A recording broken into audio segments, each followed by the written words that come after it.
Téléspectateurs de Mandé TV, bonjour, bonsoir, bienvenue sur votre plateau Entretien Brut. Merci de votre constante fidélité. Très heureuse de vous retrouver encore une fois sur le plateau qui fait un décryptage de l'actualité nationale, internationale, régionale. On essaie de regarder qu'est-ce qui se passe à l'horizon et on en parle ici sur ce plateau. Et comme vous le savez très bien, j'ai toujours un invité et j'ai en chronique un confrère, un collègue. Vous verrez bien de qui il s'agit. Est-ce que c'est la dame ou c'est le monsieur? On saura tout de suite. Voilà. Sur ce plateau, on a notre invité qui sera aussi en ligne. Voilà, l'actualité oblige. Il y a des choses qui se passent qui concernent les Maliens de la diaspora du côté du Togo. On saura de quoi il s'agit et je pense que c'est une actualité qui nécessite ce décryptage sur ce plateau. Alors, monsieur Bourama Dambélé est notre invité sur ce plateau. Il est le secrétaire général de l'association des ressortissants de la commune de Saloba. Monsieur Dambélé, bonjour. Bonjour madame. Bienvenue sur notre plateau. Merci beaucoup, c'est moi qui vous remercie. En tout cas, merci de vous rendre disponible sur ce plateau. Nous avons en chronique, vous le savez, vous le connaissez, notre confrère. Il s'agit de monsieur Bourema Soulo, blogueur, journaliste. Soulo, bonjour. Bonjour Fadima. Ça va? Ça va très bien et vous? Ça va. Et la semaine? Très très bien, ça va. Et votre copine Edem SA? Pour l'instant, c'est pas les grands amours encore. Peut mieux faire. Super. Peut mieux faire, mais déjà on apprécie ce qui se passe, mais peut mieux faire. Hein. Vraiment, ce serait un comble si on arrive à atteindre moins les 12 heures sur les 24, c'est déjà la moitié. Mais bon, comme on dit, c'est petit à petit qu'on finit par... C'est rassasié. Pas y arriver. Donc ça. on va avoir beaucoup d'espoir. Moi c'est la période cruciale, je veux te dire, hein, c'est pendant les grandes chaleurs. Sinon là encore ça va, on a des pluies, on est très bien arrosé. C'est le cas pour vous, monsieur Dambélé? Effectivement, c'est le cas. Vous profitez? C'est le cas. Si c'est pas le soir avec... Effectivement, avec la coupure de la chaleur, sinon, avec la pluie, ça commence à aller un peu. Avec la pluie, ça va. Ça va un On peu. aimerait bien que la pluie soit là le plus longtemps possible. Oh, la pluie, c'est une période bien déterminée. Oui. Peut-être à partir du mois d'octobre, il n'y aura plus de pluie. Mais on le souhaite parce que ça nous allège un peu par rapport Oui. à ce qui se passe. Vous savez, Voilà. Oui, quand les cultivateurs ont aussi besoin de ce moment-là, c'est la période que la pluie cesse. Ça va donner un peu de temps également. Exactement. Pour faire les récoltes et consorts. Sinon, si la pluie continue, ça va créer d'autres problèmes au niveau de l'agriculture. Merci. Donc, en tout cas, sans plus tarder, on va aller à notre dossier sous l'eau. Vraiment, il ne faut pas commencer. Alors, le premier dossier qu'on a, le premier sujet, voilà, notre président de la transition, le colonel Assimi Goïta, depuis le 2 septembre, est sur le territoire chinois pour être présent au sommet Chine-Afrique. Sous l'eau, de quoi il s'agit? Effectivement, comme vous l'avez dit, hein, c'est le 9e sommet du Forum sino-africain pour la coopération entre le vieux continent, on peut l'appeler ainsi, le continent africain, et la Chine, qui est quand même un grand pays émergent du XXIe siècle. Et comme vous l'avez dit, le président Assimi Goïta, le président de la transition, qui sort rarement du pays, hein, ne serait-ce que même d'aller voir certaines contrées du pays, rarement de la capitale, j'allais dire, d'ailleurs, mais quand même, comme vous l'avez dit, depuis le 2 septembre, il se retrouve du côté de Beijing, la capitale chinoise, pour ce sommet des chefs d'État et de gouvernement africains et le gouvernement chinois. Donc, comme vous l'avez dit, c'est un sommet qui a quand même toute son importance vu la situation dans laquelle notre pays se trouve, parce qu'on est quand même en crise et on est en pleine lutte contre les terroristes, les djihadistes.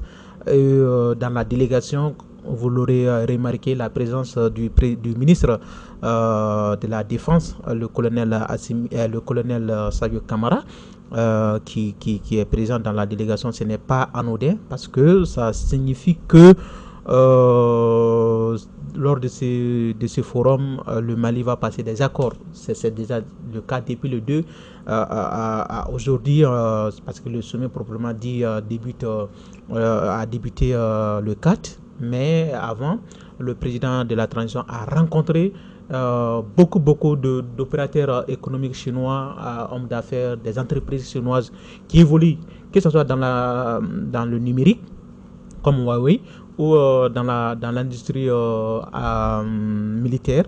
D'ailleurs, il y a eu des accords signés entre le Mali et ces entreprises. Et le Mali attend beaucoup de ces accords, parce que le ministre de la Défense lui-même a dit que le Mali est en guerre contre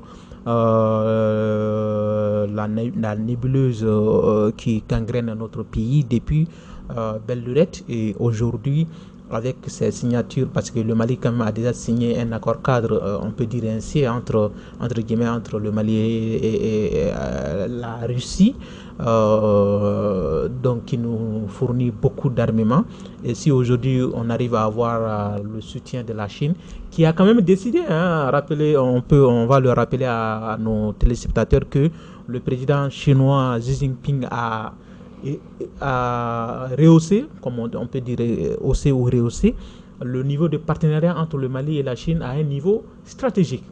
Exactement. Ce qui veut dire que c'est très important, ce voyage du président de la transition Assimi Goïta, sur ce qu'on déplorait en quelque sorte de la diplomatie malienne.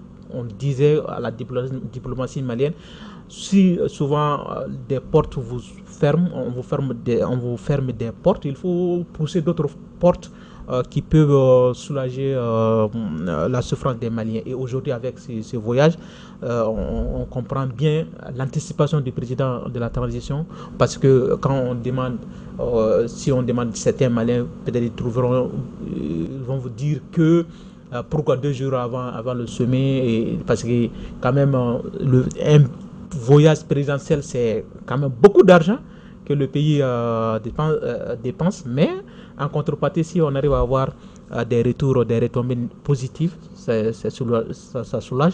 Et c'est le cas actuellement avec la délégation malienne. Comme je disais tantôt, le Mali, le ministre de la Défense, je crois, a parlé avec l'entreprise Huawei, qui va doter la capitale Bamako et les capitales régionales des systèmes de surveillance poussés, et au niveau aussi de l'armement, les drones, les blindés aussi peut-être seront pas peut-être offerts, mais quand même vendus au Mali. Et c'est tout le sens de ce voyage, de ce forum qui est multilatéral, mais bilatéralement, on peut parler. Moi, je peux tirer comme le bilan comme un bilan très positif pour le Mali, parce que le président de la transition, Assimi Goïta, dont le visage est toujours masqué ici au Mali, quand même, on a pu voir son visage souriant, un homme rassuré, un homme déterminé, un homme toujours les poings fermés. Certains lui demandent pourquoi toujours sa main gauche est fermée, même s'il est en boubou ou en veste. C'est son style militaire qui le garde, parce que c'est un agent des forces spéciales et tout, donc ils ont tous sur la garde. On peut l'inscrire dans ce cadre-là, même quand il prenait la main de Xi Jinping, sa main gauche était toujours fermée. Donc voilà, donc c'est la détermination qu'il... Ça c'est le regard des journalistes ou le regard de sous l'eau? Bon, quand on regarde ces genres de rencontres, tous les détails comptent.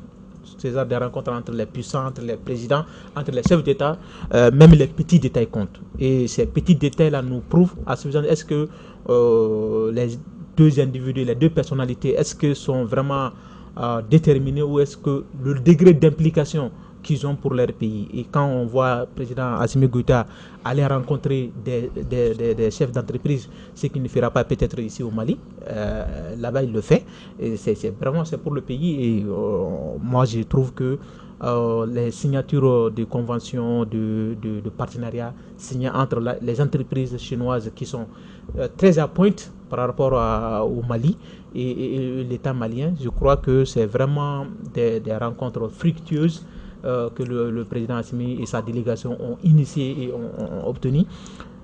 Donc globalement, on va attendre la fin du sommet pour tirer le bilan global peut-être la semaine prochaine sur ce plateau. Mais pour l'instant, du côté bilatéral, on peut estimer que le voyage se passe à hauteur de En tout cas, vous l'avez déjà dit, hein, que vraiment c'était accompagné d'une forte délégation. Il y a la ministre de l'énergie surtout.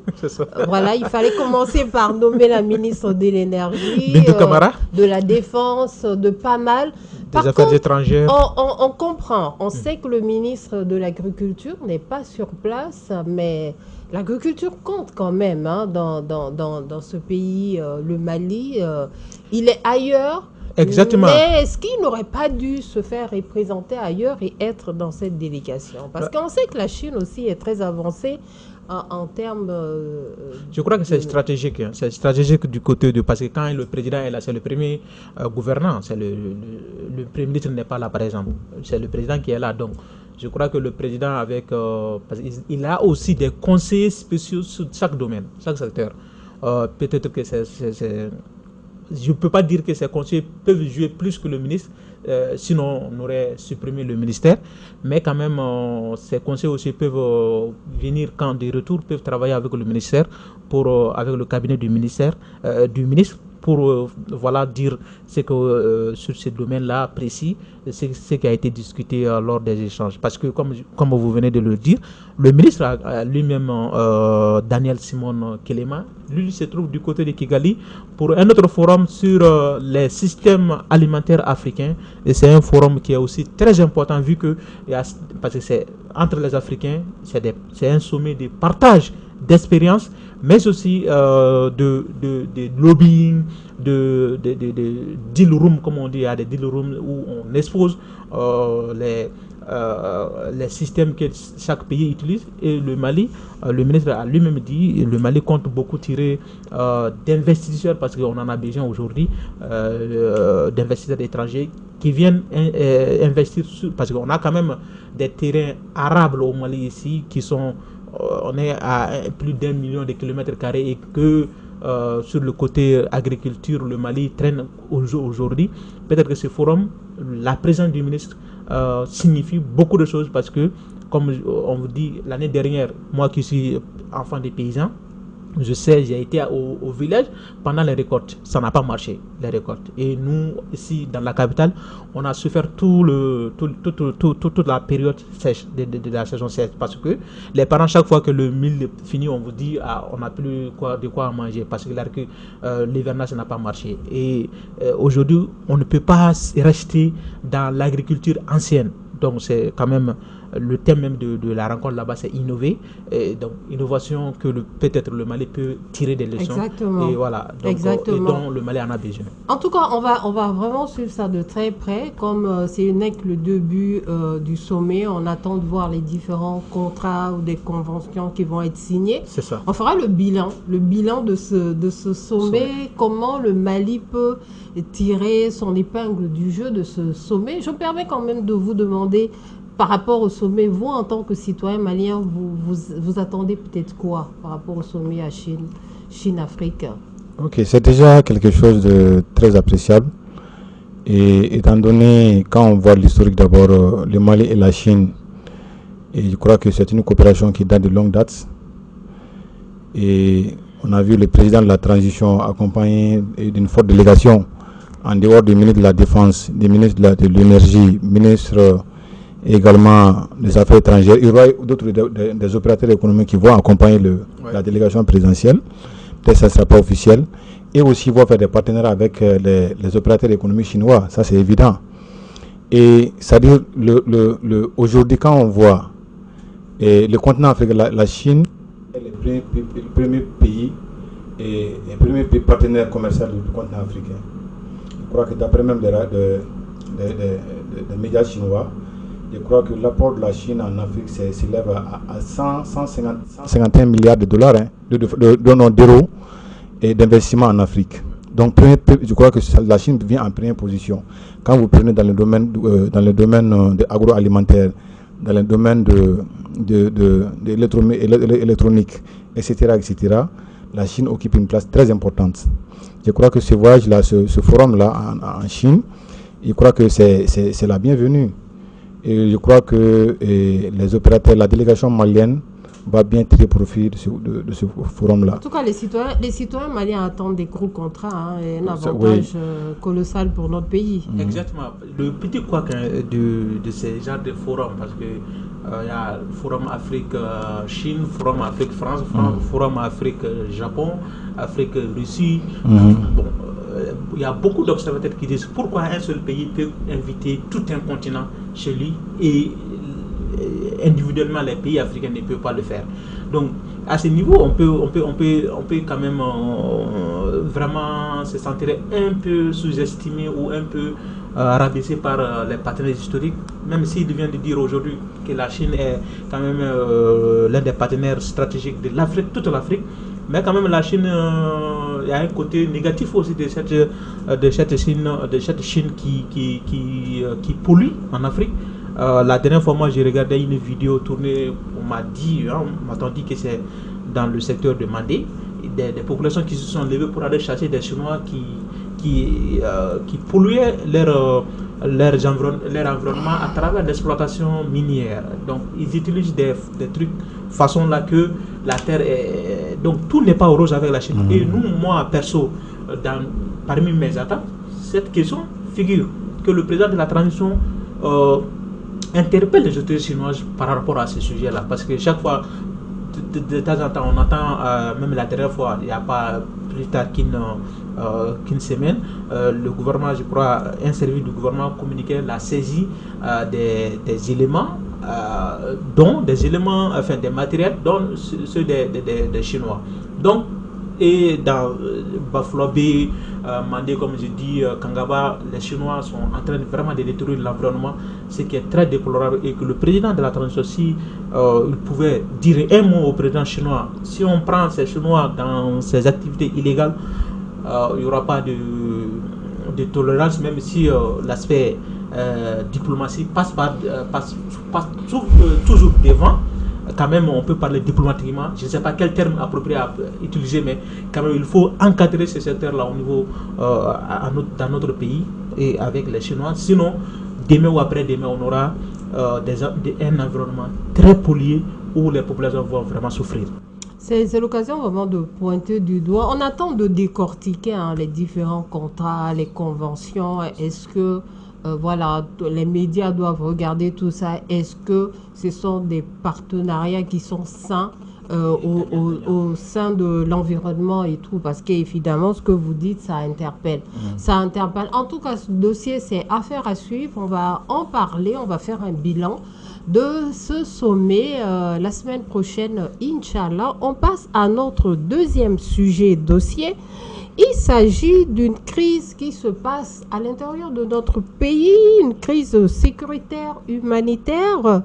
Voilà, on a avec nous le secrétaire général de l'association des ressortissants de la commune de Saloba, Monsieur Bourema Dambélé. Il est ici sur le plateau par rapport à une crise humanitaire et sécuritaire dans la commune rurale de Saloba, dans la région de Ségou. Monsieur Dambélé, de quoi il s'agit? Je tiens à vous remercier d'abord. Comme vous l'avez dit, la commune de Saloba, et sinon je dirais cercle de Saro, et l'interfleuve de cercle de Massina vivent dans cette situation depuis plus d'1 an. Et c'est exactement 1 an, depuis septembre 2023. Je crois que c'est les bandits armés, je dirais ça, les djihadistes sont venus et semer la terreur dans notre milieu, en commençant d'abord dans la commune de Massina d'abord, de l'interfleuve, le village de Payaka. Après l'attaque de Payaka, il y a eu d'autres villages comme Ouani et également Founou, en venant également vers Tchela. Tchela a été complètement brûlé et les villageois sont partis, les nôtres ont été brûlés. Donc, mais depuis lors, nous avons lancé un appel que le gouvernement réagisse face à cette situation. Et certes, le gouvernement a réagi, ils ont mené des opérations militaires dans la zone et le calme est revenu. Donc, ensuite, le gouvernement, quand les militants ont regagné leur base militaire, ces gens-là ont encore repris les activités. C'est-à-dire, non seulement semer la terreur en brûlant les villages, en volant les animaux et en détruisant également tout ce qui touche. Ils ont brûlé les animaux, tué les animaux, bien emporté les animaux, brûlé la nourriture et brûlé même les maisons. Donc automatiquement les villageois prennent refuge dans les grandes villes. Certains villageois, certains citoyens ont été tués. Donc retrouver reçus dans certaines grandes villes comme Saï, comme Souley, comme Saro. Et d'autres villages également, Saber, Mangoni et Berta. Donc maintenant, le problème est que quand l'armée arrive et quand elle fait ses patrouilles en quelques jours, mais une semaine, 2 semaines, une fois retournés, ces gens-là encore reviennent en force pour s'attaquer à d'autres villages. Donc aujourd'hui, la situation est devenue tellement grave qu'on ne peut même pas en parler. Aujourd'hui, à l'heure actuelle, ils ont amené leur système, c'est-à-dire avant même le commencement, avant même qu'on commence l'hivernage, ces gens-là avaient déjà lancé leur ultimatum. Ils ont juré qu'aucun village ne va cultiver dans le cercle de Massina. Ça, ils ont juré ça. Je crois que la préfecture avait même remonté l'information au niveau de l'hierarchie.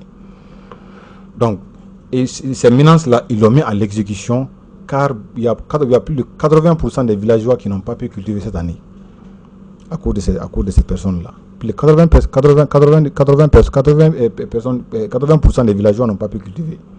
Soit les animaux ont été volés, soit ils n'ont pas pu avoir accès à leurs champs pour cultiver. Voilà ce qui se passe actuellement. Et les villages quand ils passent dans leurs villages, voilà ce qu'ils demandent. On vous demande de signer nos accords. Et quand vous signez les accords, vous allez travailler avec nous. Vous allez travailler pour nous. Travailler pour nous, ça veut dire quoi? L'accord là, consiste l'accord. Quand un village signe l'accord avec les djihadistes, vous allez être désarmé. Désarmé veut dire quoi? C'est-à-dire vous allez trouver que depuis il y a longtemps, depuis je sais pas, des années, et vous trouverez que le chef de famille ou un membre de famille a au moins un fusil de chasse. Et c'est avec les fusils de chasse là que les villageois se regroupent pour défendre le village. Bon, une fois et qu'ils parviennent à rentrer dans les villages, ils demandent de désarmer tous les hommes qui possèdent les armes. On commence à les désarmer. Ça, c'est de 1. Ils demandent également de faire en sorte que, et quand l'armée va venir, vous allez contribuer à l'effort de guerre pour combattre l'État.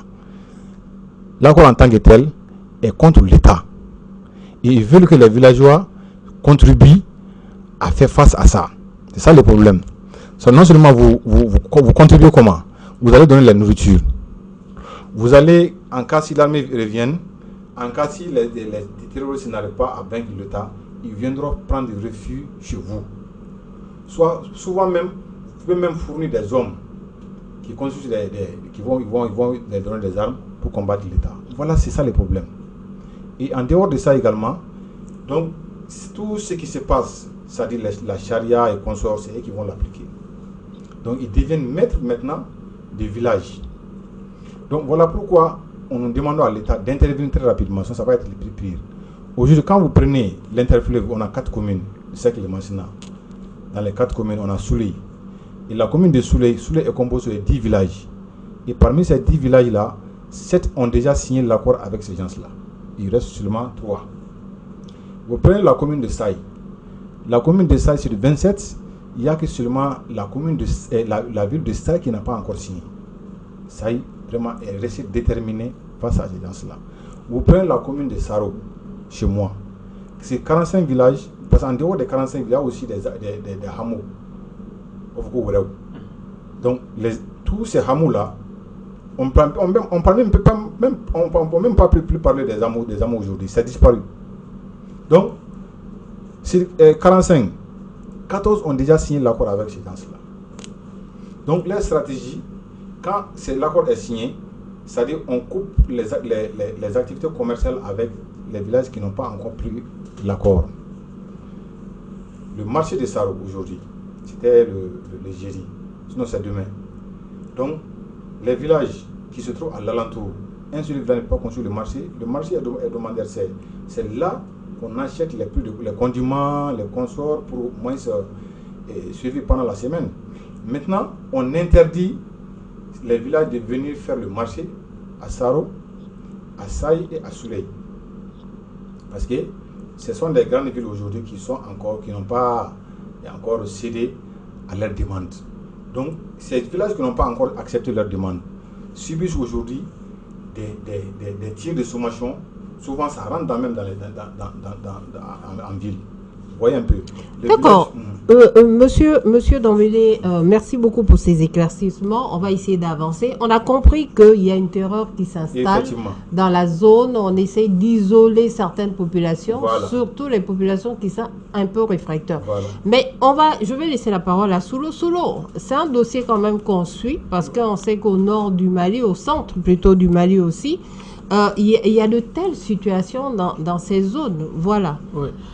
Merci. Comme il vient de dire, tout ça tire souvent leur source, selon sa source, dans le désarmement des deux zones. Parce qu'à un moment donné, l'État avait annoncé un plan de DDR, donc désarmement, d'immobilisation de tous les combattants, que ce soit au niveau des rebelles ou même des partis signataires, mais aussi au niveau des groupes autodéfense. Et dans le cercle de Massina, qui est Massina aussi, il y avait ces groupes d'autodéfense. Donc on les a désarmés.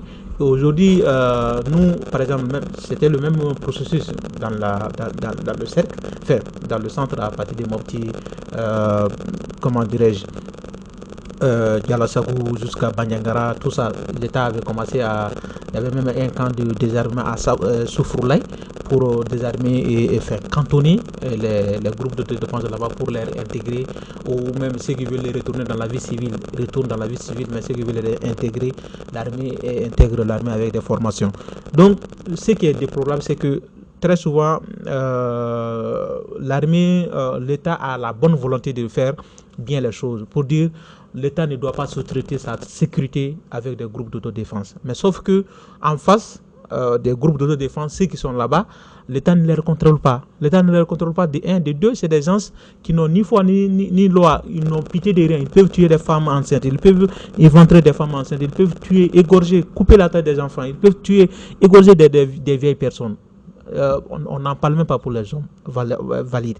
Donc, vous avez en face de vous ce genre de trucs. Nous, on avait, je crois, ça en dehors même de mon cadre de journaliste, je suis quand même citoyen et je suis habitant des zones de crise aussi.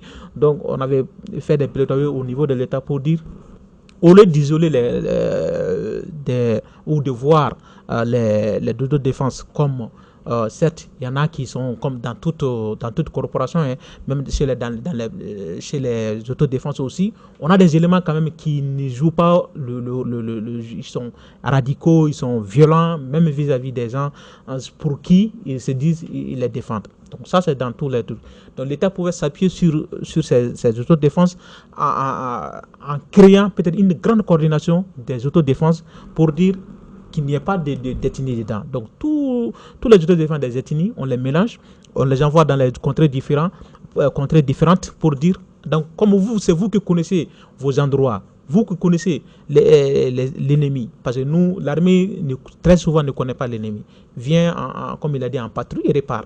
Et c'est les habitants, les villageois qui connaissent, avec qui ils sont en conflit, tout. Donc c'est vraiment ça, mais comme il vient de dire, je crois que l'État a un plan, mais souvent, très souvent aussi, on regrette de le dire, mais souvent quand l'État aussi reprend certains villages, ils vont dire que vous avez collaboré avec les djihadistes. Dans le cas précis qu'il vient de dire, les villageois qui sont désarmés ou qui sont harcelés, parce que très souvent ça passe par des harcèlements. On vient chez vous, on tue un à un, ou bien on vient chez vous, on vous fait des embargos, on vous dit si vous n'acceptez pas, on va voir. Quand l'armée vient et il se replie, Parce que l'armée ne peut pas rester longtemps en patrouille. Même l'armée fait 1 mois, l'armée est obligée de revenir. Quand l'armée revient, et ils reviennent, parce qu'ils sont là-bas, comme on dit en Bambara, ils sont là-bas, c'est leur zone d'action. Donc, vous voyez que c'est compliqué pour les habitants de ne pas collaborer avec ceux qui ont des armes et qui sont tout le temps avec eux. Mais cela ne dédouane pas quand même souvent certaines situations. Mais ce qu'il vient de dire, que ce soit dans le cercle de Kémassina ou à Koro, Bankas ou à Banyagara, c'est à peu près la même chose. Par exemple, le Koro aussi, il y a beaucoup de villages, Bankas, beaucoup de villages qui ont signé des contrats, des accords avec les djihadistes pour dire, ils se disent entre guillemets, être en paix. Parce que l'armée vient, répare, et avant le retour de l'armée, ils vont venir, parce que quand ils vont venir, c'est sans pitié. Vous avez vu le cas au Burkina, avec le village de Barsalougo ou quelque chose, j'ai écorché le nom, mais quand même, il y a eu un carnage dans ces villages. Donc, c'est comme ça. Quand ils viennent, c'est sans pitié. Les solutions sont vraiment à compte-gouttes, il n'y a pas une certaine constance. Je me retourne derrière, à côté de monsieur, je ne crains que le temps ne nous fasse un juste petit peu la solution, défaut. au niveau des solutions, c'est vraiment des bases pérennes. Des bases pérennes dans les grandes villes, comme il a dit à Saï par exemple, ou à Saro. S'il y a des bases là-bas, peut-être que l'armée peut être active. Comment se passe, monsieur Dambélé, la situation avec les autorités qui sont sur place? Il y a bien des autorités, il y a le maire, il y a les préfets. Comment se passe avec eux? Je ne sais pas pourquoi Solo il rigole. Ces discussions ou bien cette médiation ou cet apaisement en place et vraiment, qu'est-ce que vous attendez en gros, rapidement? Je crois qu'ils sont tous au courant de tout ce qui se passe. Actuellement, le maire est à Bamako. Je crois que il n'y a plus d'accès pour aller chez nous. Ouais. Ça, c'est évident. Tous les routes sont coupées. Et le maire fait le rapport pour donner à la préfecture de Massina. Parce que le préfet de Saro n'a pas encore pris service. C'est le préfet de Sègle de Massina qui joue l'intérim pour Saro. Donc, quand on donne le rapport au préfet de Sègle, c'est à lui maintenant de remonter l'information au niveau du gouvernement, et le gouverneur de la région de Sékou remonte l'information au niveau de l'hiérarchie. Je crois que c'est comme ça. En dehors de lettre que le maire envoie, je crois que la délégation et des chefs de village sont venus à Bamako plusieurs fois. Ils ont rencontré le gouverneur d'Awara Sékou. Ils sont venus à Bamako ici plusieurs fois. Je ne peux même pas connaître le nombre. Donc, c'est pour vous dire que l'information est remontée non seulement en suivant les traces, c'est-à-dire la préfecture, le gouvernorat, le ministère consort. L'information est remontée. Donc par rapport, je voulais ajouter également que nous souffrons également d'autres choses, c'est-à-dire la crise alimentaire. Aujourd'hui, la crise alimentaire est inévitable. Donc nous avons fait également la demande au niveau du ministère, qui est vraiment que l'État prenne des dispositions par rapport à la crise alimentaire. C'est inévitable. Les villageois n'ont pas, 80% des villageois n'ont pas pu cultiver. Et la nourriture qu'ils avaient avant ont été brûlées. Donc maintenant, ils ont pris refuge dans les grandes villes. Et eux aussi n'ont pas suffisamment de nourriture. Donc voilà la crise alimentaire qui va arriver. On n'a pas pu cultiver, on n'a pas de nourriture réservante. Qu'est-ce qui va se passer? C'est la crise alimentaire. Il faut prendre des dispositions à ça. Et également, il faut vraiment créer un corridor humanitaire dans la zone. Je crois que la jeunesse de Soule et Saro, en complicité avec la CAFO, ont fait une demande dans ce sens l'autre jour, qu'il faut un corridor humanitaire. Il faut, comme il a dit, même si on ne peut pas créer une base militaire, qu'il y ait un patrouille permanent, que ça soit de façon relais. Quand un contingent vient pour faire 1 semaine, 2 semaines, un autre contingent vient pour prendre le relais. Comme ça va beaucoup rassurer les populations. Voilà ce que je voulais ajouter un peu. D'accord. En tout cas, cette zone-là, vraiment, on est vraiment de tout cœur avec les populations de cette zone. Nous, les médias, nous sommes quand même assez interpellés ici. Il faut qu'on regarde tout ça. Il faut qu'on unisse nos forces. Voilà, c'est pas que rien n'est fait, mais si les actions qui sont faites ont l'air un petit peu insuffisants. Vous restez toujours avec nous, monsieur Dambélé. Voilà l'actualité nationale. Il y a certains dossiers qui sont mis de côté, affaires à suivre. Nous allons avec un sujet régional. Il s'agit du Togo. mais il ne s'agit pas de l'actualité du Togo en tant que telle. Voilà. Il y a un petit souci avec la diaspora sur place. On a essayé de savoir ce qu'il était et on a vu un vocal ou des vocaux circuler sur les réseaux sociaux qui nous ont beaucoup interpellés. Sous l'eau, assez rapidement, on a en ligne Monsieur Abdraman Chérif Aïdara. Il est l'ancien président du Haut Conseil des Maliens du Togo, un opérateur économique. Monsieur Aïdara, bonjour. Bonjour, bonjour à tous les... Bonjour Monsieur Aïdara, merci d'être avec nous sur le plateau d'Entretien Brut et merci de vous rendre surtout disponible. Plaisir est partagé. Alors, on a vu assez rapidement, cette bad communication pour le Mali et pour la diaspora malienne se trouvant sur le territoire togolais. Il s'agit de deux sujets. Premièrement, un sujet sur le trafic des stupéfiants et le deuxième sujet, il s'agit des documents assez précieux qui se retrouvent dans les mains des personnes qui ne doivent pas les avoir. Avant cela, vous restez toujours avec nous. Sous l'eau. Oui. Vous avez jeté un peu, vous avez enquêté, qu'est-ce qu'il y a? Exactement, comme vous l'avez dit, hein, c'est des sujets quand même très très sérieux, extrêmement sérieux pour ne pas le débattre, ne pas chercher à le savoir. Le Mali, quand même, a beaucoup de Maliens d'extérieur, comme on l'appelle la diaspora. Et à ce niveau, il y a souvent des crises de jalousie ou bien de guéguerre. Mais ce qui ressort de ce sujet précis, c'est que, comme vous l'avez dit, on parle d'affaires de drogue entre les Maliens qui se trouvent là-bas. L'affaire même est portée devant la juridiction togolaise, si on peut dire ainsi, parce que quand même devant le commissariat.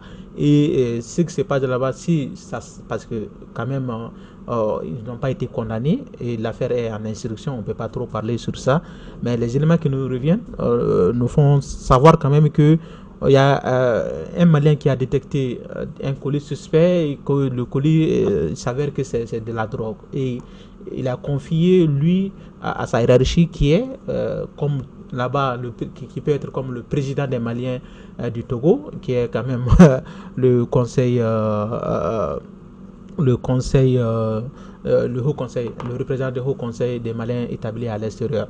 Donc, après le représentant l'aurait dit il va lui revenir bientôt, et c'est bientôt, jusqu'à présent ce n'est pas arrivé, et donc la personne a trouvé l'affaire louche, il a porté l'affaire devant la justice. Ça, ce n'est pas clair, et comme vous l'avez dit, ça ne donne pas de la bonne réputation au Mali et aux Maliens qui se trouvent là-bas, parce que Togo quand même ne s'amuse pas, ne blague pas avec ce genre d'histoire. On connaît comment les autorités togolaises sont strictes sur les questions du genre. Donc la deuxième affaire, c'est, comme vous l'avez dit, des Maliens qui établissent des cartes d'identité ou des laissez-passer pour des étrangers qui ne sont ni Maliens, qui n'ont aucun rapport avec le Mali, mais contre de l'argent. Donc ça ne passe pas. Et je crois que c'est deux affaires-là. On a Monsieur Abdraman Chérif Aïdara, ancien président du Haut Conseil des Maliens du Togo, opérateur économique, qui est sur place depuis beaucoup d'années. Voilà, on a vu un vocal le concernant sur les réseaux sociaux. C'est même cela qui nous a beaucoup interpellés, parce que c'est une affaire quand même qui date. Ce n'est pas une affaire très récente. Ouais. On va demander à Monsieur Aïdara de nous éclairer un petit peu. Vous êtes sur place. Monsieur Aïdara, de quoi il s'agit, ce scandale, si on peut l'appeler ainsi, de trafic de stupéfiants? Bonsoir encore. Fadima, et bonsoir à tous ceux qui se trouvent également sur vos plateaux. Je salue tout le peuple malien à travers vous. Alors, il s'agit d'une affaire de drogue depuis 2016 également qui perdure ici, et que la communauté malienne n'arrivait pas à trouver une solution. Vous n'êtes pas sans savoir également que nous étions aux affaires de 2010 investi par le ministre des Maliens de l'extérieur en personne, M. Magalou, à l'époque, Badra Alou Magalou, et en présence du président du Haut Conseil des Maliens de l'extérieur, M. Habib Silla. Alors, de 2015, nous avons démissionné. De 2016 à nos jours, nous constatons également que certains jeunes qui sont au niveau de la communauté malienne ici s'adonnent à cette pratique. Et à plusieurs reprises, après notre démission, nous avons attiré l'attention également de plusieurs communautés étrangères quand même qui vivent ici. Quand je dis communauté étrangère, je parle également de Kidal, c'est-à-dire de Caille jusqu'à Kidal. Toutes les associations représentatives quand même qui se trouvent au sein de la communauté malienne, dirigées également par effectivement le Haut Conseil des Maliens de l'extérieur. Alors, qu'est-ce qui se passe réellement? Il s'agit des histoires de cannabis et certains Maliens également s'adonnent à ça. Les cannabis également, ou certains stupéfiants, comme vous pouvez le constater, ça quitte pratiquement le Ghana pour envahir également Lomé. Il se retrouve également que c'est des Maliens installés ici, ou en mission, en transit. Quand je dis en mission, voilà, ceux qui ne sont pas résidents certainement ici, mais qui profitent de Lomé, vu la multiplication également des petites frontières entre le Togo et le Ghana, également, et vu voilà, la porosité également de nos frontières qui s'adonnent à cette pratique. Et nos transporteurs de 2016 à maintenant sont vraiment interpellés, et du coup, à plusieurs reprises, nous avons interpellé également ceux qui sont aux affaires aujourd'hui. Attention, attention, de Matala Babi en 1960 jusqu'à aujourd'hui, je suis le 8e président du Conseil des Maliens de l'extérieur ici au Togo. Et ceux qui sont là aujourd'hui également, c'est le 9e. On n'a jamais assisté à ce genre de pratiques. Et chose bizarre, les Maliens qui se retrouvent ici à Lomé, pratiquement le terrain recensement que j'ai présidé, ça fait 10 231 Maliens enregistrés sur le territoire togolais. C'est pas quand même une communauté quand même qu'il faut prendre à la légère. Et du coup, dans cette communauté, vous n'êtes pas sans savoir quand même que c'est dirigé par l'ambassade quand même du Mali qui se trouve au niveau d'Accra, c'est la juridiction d'Accra, du Togo et du Bénin. Maintenant, ça, dans cette histoire, lorsqu'on n'arrivait pas à trouver une solution à cela, nous nous sommes écartés, pas totalement également de l'affaire, mais en ayant un rétroviseur également sur la chose. C'est ainsi également que le 18 février 2020, ceux qui sont aux affaires aujourd'hui, c'est-à-dire le représentant local du Haut Conseil des Maliens de l'extérieur, qui lui-même a été interpellé par le commissariat de Forever par rapport à cette situation. Alors, juste la petite histoire, il se trouve qu'un trafiquant de drogue a voulu entasser également certains colis de 15 kilos qu'il a mis, il a caché pour mettre ça également dans Monsieur Aïdara, vu que l'affaire est un peu judiciarisée, je pense qu'on va pas rentrer dans un profond débat là-dessus. On sait qu'il y a pas mal de Maliens qui ont été arrêtés. On peut avoir une idée du nombre? On nous a dit plus d'une vingtaine. Des gens parlent de moi, ceux qui m'ont touché personnellement, dépasse une dizaine de personnes qui se retrouvent en prison. Ceux qui sont en prison, qui m'ont contacté moi personnellement. Et donc les chiffres exacts également, je ne suis pas allé à la prison civile pour essayer de recenser. Mais là, aujourd'hui, les chiffres parlent de 23, d'autres parlent de 17, encore c'est plus d'une dizaine. Et il y a même une condamnation, déjà dans ce sens, déjà qui a été prononcée, hein, et d'autres attendent aussi leur jugement. On peut avoir une idée de quel est le profit de la personne qui a été condamnée et quelle est la peine? Ben, la peine, c'est 10 ans d'emprisonnement, 10 millions d'amende et 10 ans d'interdiction de séjour, une fois qu'il arrive à purger également sa peine. Vous savez que ce n'est pas négligeable. Hein? C'est pas négligeable, vu que les autres sont en procédure. Je vais laisser la parole à mon collègue Soulo. Oui. Soulo, Oui. est-ce que vous avez besoin d'éclaircissement concernant ce sujet qui ne nous honore pas, mais il faudrait qu'on puisse avoir un regard là-dessus, quoi. Oui, exactement. Monsieur Aïdara, est-ce que déjà le bureau actuel de Maliens de l'extérieur, est-ce que comment ces bureaux travaillent pour ne pas arriver à ce genre de situation? Parce qu'il faut quand même des sensibilisations, d'informations. Est-ce que selon vous, le bureau travaille suffisamment pour endiguer le fléau? On peut l'appeler ainsi. Vous savez, si j'ai cité de 1960 à nos jours, nous n'avons jamais assisté à ce genre de pratiques ici au sein de la communauté malienne. Et de 60 à nos jours, il y a eu 9 présidents, dont l'actuel président. Ça fait 9. Alors, nous n'avons jamais assisté à ce genre de pratiques. Et les Maliens n'étaient jamais impliqués auparavant par rapport à ce genre de situation. les Maliens vivaient en harmonie avec toutes les autres communautés étrangères ici. On pouvait citer les autres pays également qui s'adonnent à ce genre de pratiques. Je ne vais pas citer de nom, mais le Mali n'en fait pas partie. Mais c'est ces 10 dernières années-là que nous commençons à constater également ce genre de pratiques. Et c'est un élément égal. Pourquoi nous avons réagi même? C'est la première fois même que j'envoie une vidéo ou bien un vocal sur les réseaux sociaux pour attirer également l'attention des uns et des autres. Mais je me suis rendu compte que le vocal a tweeté et c'est parti partout. Mais il n'y a pas de souci. C'est pour interpeller également la communauté également que nous avons essayé de réagir. Pas par rapport également à ceux qui sont là en train de faire ce trafic-là, mais à lancer un message aux représentants locaux du Haut Conseil des Maliens de l'extérieur. Parce qu'eux aussi, ils sont impliqués dans cette situation. Je vais vous expliquer pourquoi. Le 18 février 2020, lorsqu'ils étaient au niveau du commissariat, comme le juriste l'a indiqué, effectivement, ils ont été interpellés pour les entendre. Ce n'est pas parce que la justice est pendante au niveau du tribunal qu'on ne peut pas parler. Avant-hier seulement, j'étais au bureau du procureur de la République. Moi, j'ai discuté également avec lui. Je sais ce qu'il m'a dit et je sais également ce que je lui ai dit. Alors, donc, quand on les a posé la question, qu'est-ce qui se passe? Un Malien avec qui les transporteurs arrivent à saisir des colis également suspects et on trouve également que c'est vraiment des cannabis en direction du Mali. Maintenant, vous, représentants, on vous envoie également ce colis-là pour trouver une solution entre les Maliens. Il se trouve que certains d'Amélie qui appellent également le président du conseil de base des Maliens, également pour lui confier la situation. Alors, 3 mois après, le même monsieur qui a glissé les colis dans les bus maliens va porter plainte au commissariat pour réclamer son colis. Vous voyez jusqu'à comment les Maliens sont pilotés. Une histoire également qui est louche de la sorte, et c'est lui qui porte plainte dans le commissariat et il interpelle également le conseil. On appelle le président, on appelle M. S.R. Dambélé, les deux se retrouvent au commissariat, on lui pose la question, le colis se trouve où? Tantôt, quand les pluies diluviennes étaient là, ils ont versé, et dans les caniveaux, c'est parti. Alors, tantôt, ils ont brûlé. Alors, cette affaire a été devant le procureur de la République, je vous parle de 2020. Alors, comme ça continue à perdurer, la semaine passée, ils ont arrêté également un autre. Alors, le conseil de base maintenant est réuni à la gare routière où les bus maliens étaient là également pour charger, pour faire une petite réunion, histoire d'informer la communauté malienne. Okay. C'est là que nous avons prouvé que non, ce n'est pas l'endroit approprié pour interpeller la communauté malienne. Faites une assemblée générale, appelez la crème de la communauté malienne pour se retrouver dans une salle.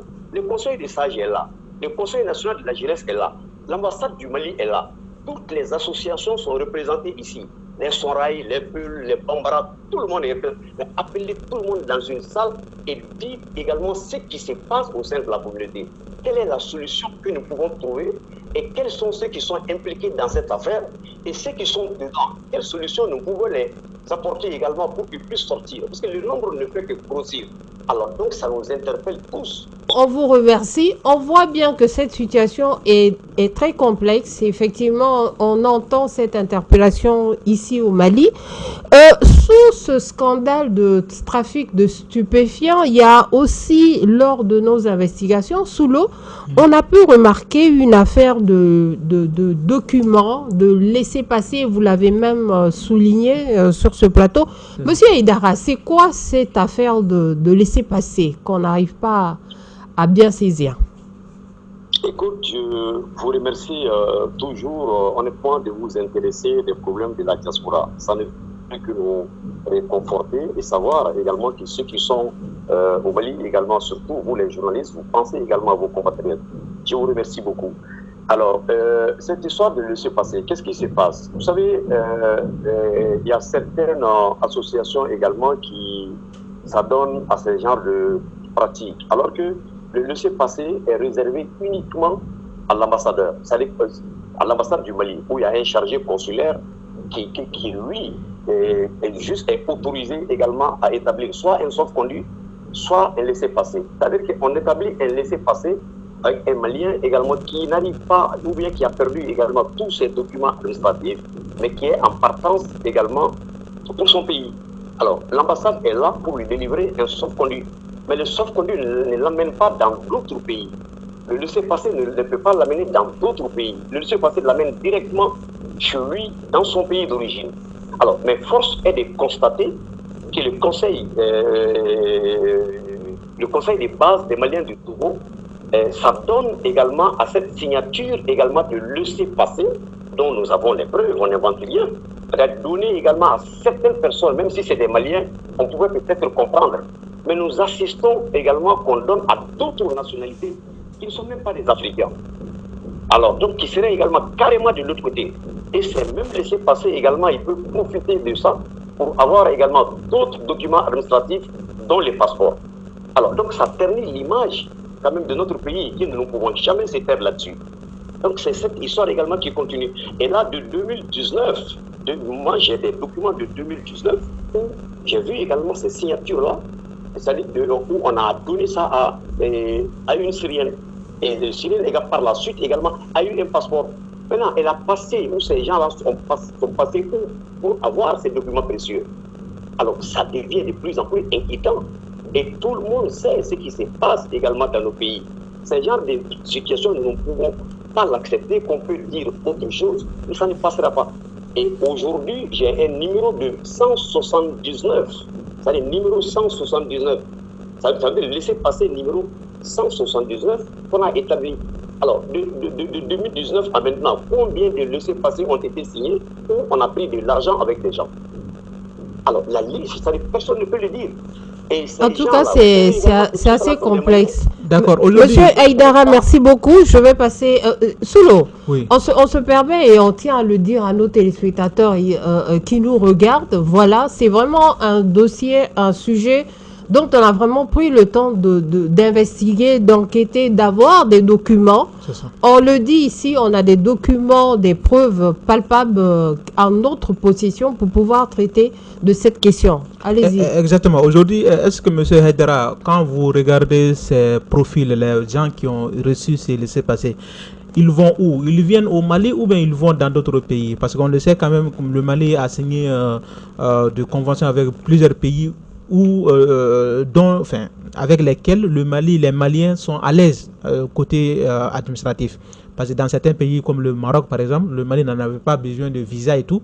Aujourd'hui, avec ces genres d'histoires, le Mali, on oblige aux Maliens d'avoir des trucs. Est-ce que ce genre de situation peut provoquer des complications pour les vrais Maliens qui ont besoin des vrais documents? Mais bien sûr, je ne vous apprends rien. Ce qui se passe en France, ce qui se passe partout, c'est-à-dire ici en Afrique centrale, c'est ce genre de situation. On a arrêté des gens qui viennent également d'autres pays, comme le Nigeria par exemple. Je n'hésite pas, quand j'étais là-bas, il y a beaucoup de pays que je ne vais pas citer, mais qui ont des documents maliens. Quand on leur pose la question, c'est-à-dire une de nos langues, ils ne peuvent même pas dire bonjour en bambara. Ils ne peuvent même pas bonjour en peul dans aucune langue. Ils ont passé partout également pour avoir ces documents. Et c'est ces mêmes personnes également qui s'adonnent à des trafics de n'importe quel genre, qui ternissent également l'image de notre pays. Aujourd'hui, quand je me retrouve avec un document, un passeport togolais où je suis ici, ou un passeport marocain ou un passeport français, mais si je commets un crime, mais ce n'est pas le Mali également qui est visé, c'est le passeport qui définit également mon identité. Et je ne peux pas accepter également que d'autres le font au nom de mon pays. Alors ça, je ne peux pas l'accepter. Alors, ce genre de situation-là, c'est réservé. Puis, aujourd'hui, il y a des procédures pour avoir la naturalisation. Moi, je devais avoir la nationalité ici au Togo. J'ai vécu ici pendant 23 ans. Alors, toutes les autorités togolaises également sont mes amis. Maintenant, aujourd'hui, il y a une loi qui dit pour avoir la nationalité togolaise, il faut que je renonce à ma nationalité malienne. Wow. Et ça fait partie également de leur loi. Maintenant, moi, je ne peux pas renoncer à ma nationalité malienne pour avoir les documents togolais. Et ça, j'ai refusé. Maintenant, si je devais avoir la double nationalité qui est acceptée également chez moi, j'allais le faire tranquillement. D'accord. Aujourd'hui, ces personnes-là partent où avec ces documents maliens? Ben, c'est Dieu seul qui sait. Hein.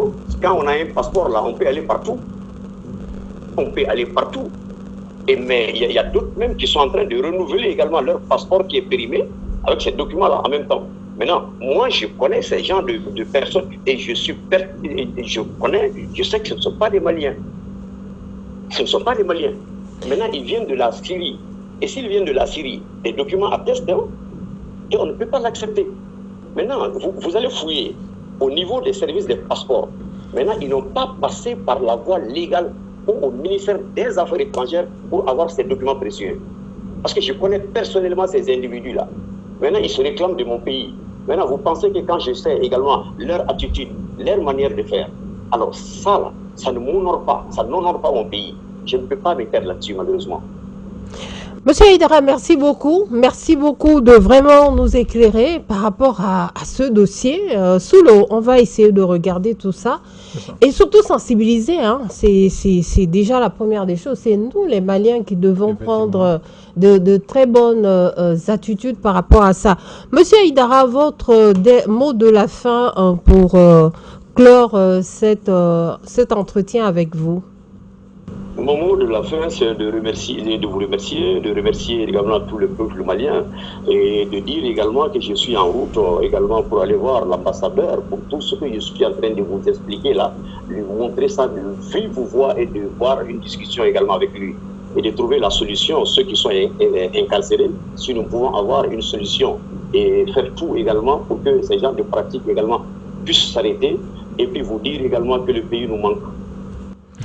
Merci beaucoup, Monsieur Aïdara. C'est très gentil de votre part. Voilà, nous sommes avec Monsieur Abdraman Chérif Aïdara. Il est ancien président du Haut Conseil des Maliens du Togo, opérateur économique. Il nous a beaucoup éclairé. Monsieur Dambélé, qu'est-ce que vous en pensez de cette situation rocambolesque, si on peut dire?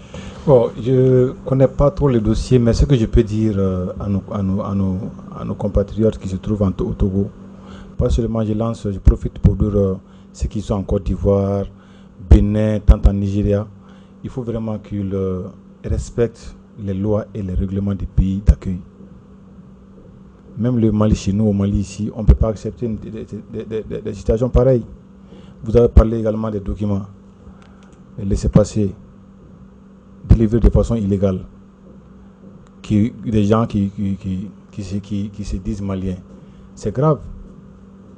C'est vraiment grave. Par ces temps de lutte contre le terrorisme, c'est ça.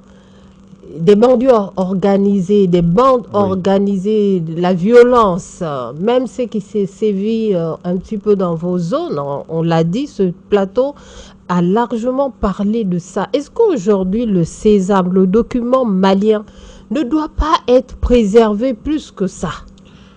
Oui, je crois que beaucoup d'initiatives par l'État, beaucoup d'initiatives ont été prises par l'État malien pour sécuriser davantage les documents administratifs maliens. Par exemple, la question de la carte biométrique est inscrite dans ces volets-là. Donc, le passeport aussi est biométrique. Voilà, même aussi aujourd'hui, on n'est plus de la CEDEAO, mais le passeport était biométrique. Maintenant, c'est l'accès, en fait, c'est l'attitude des Maliens. On a beau sécuriser, on a beau avoir des instruments juridiques pour le faire, mais si on n'a pas de bonnes personnes à la bonne place et à ces places, c'est un réseau criminel, un réseau qu'il faut démanteler. Il n'y a pas d'autre nom. On ne peut pas délivrer les documents administratifs maliens à des personnes qui ne répondent à aucun critère pour le mériter. Parce que, tout simplement, ces gens vous proposent de l'argent. Donc, où va la dignité malienne? Où va la fierté malienne? Parce que les Maliens, nous, sont fiers de dire on est Malien. Et c'est cette fierté qui a fait que c'est cette droiture même de comportement, cette droiture comportementale qui a permis aux Maliens d'avoir accès à plusieurs pays sans avoir le visa. Et aujourd'hui, à cause de ces pratiques frauduleuses qui n'honorent aucun pays, pas seulement le Mali, aucun pays, les Maliens se voient souvent refusés dans d'autres contrées, dans d'autres pays. Moi, par exemple, je vous parle. Quand on a été, l'année dernière, on a été à Addis Abeba. Quand nous avons été, on a été avec des pays africains. Je vous jure, au moment de contrôle, à l'entrée, quand j'ai montré mon passeport malien, on m'a dit de passer. On n'a même pas regardé mon sac.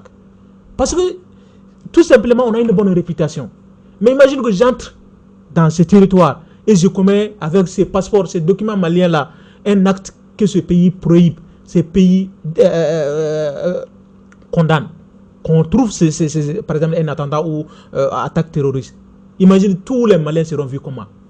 Donc c'est ça en fait. C'est un réseau qu'il faut démanteler par le ministre. Il faut que cette émission soit regardée par le ministre des Maliens de l'extérieur pour prendre des dispositions. Exactement. Et il faut maintenant savoir qui est ceux qui sont censés représenter la diaspora à l'extérieur. Il faut que les choses changent. On a parlé dans ce pays de pas mal de réformes.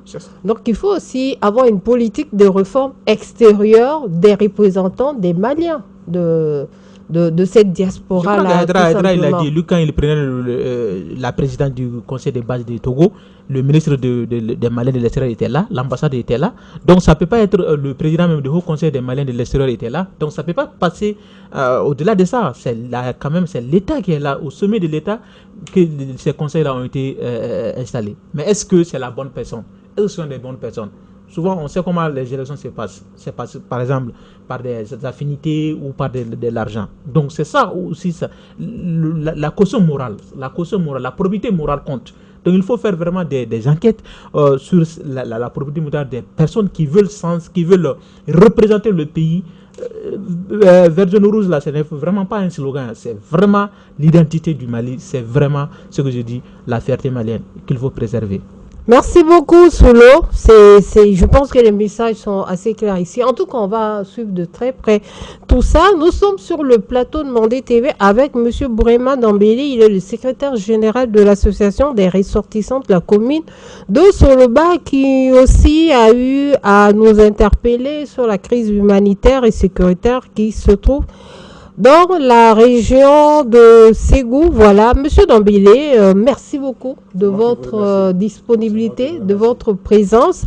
Votre mot de la fin pour nous dire au revoir et dire au revoir aux téléspectateurs. Je tiens d'abord à remercier Mandé TV de m'avoir invité. Vraiment, je suis très content. Et la qualité également de vos studios, là qui a été vraiment chaleureux. Et je lance également un appel à nos résidents dans la commune de Saro, que les ressortissants sont à leur disposition.